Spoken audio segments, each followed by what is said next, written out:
মায়ের হাতের যে কোনো খাবারের মতো দই বড়াও আমার খুবই প্রিয় একটা খাবার। এটা করতে লাগছে বিউলির ডাল, যেটা সারা রাত জলে ভিজিয়ে সকালে মিক্সিতে বেটে নিয়েছিলাম। তারপর একটা বাটিতে বেটে রাখা ডাল, গোটা জিরে, কালো জিরে, জোয়ান ও কাঁচা লঙ্কা কুচি দিয়ে ভালো করে ফেটিয়ে নিয়েছি। এই ডালটা এমনভাবে অল্প জল দিয়ে গ্রাইন্ড করতে হবে যাতে এই রকম ডোনাটের মতো শেপ দেওয়া যায়। তারপর এই রকম শেপ তৈরি করে বড়াগুলো তেলে ভেজে নিতে হবে।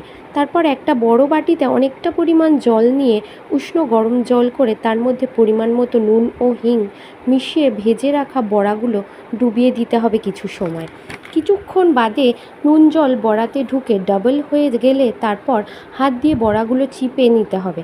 একটা বাটিতে দই নিয়ে তাতে চিনি ও বিট নুন দিয়ে গুলে নিতে হবে ঘন করে। তারপর একটা প্লেটে বড়াগুলো সাজিয়ে দইয়ের মিশ্রণটা আর আগে থেকে বানিয়ে রাখা তেঁতুলের চাটনিটা উপর দিয়ে ছড়িয়ে তার উপর ভাজা জিরে গুঁড়ো, মৌরি গুঁড়ো, বিট নুন ও ঝুরি ভাজা দিলেই তৈরি মায়ের হাতের স্পেশাল দই বড়া। খেতে কিন্তু অসাধারণ হয়েছিল, ফাটাফাটি কিন্তু।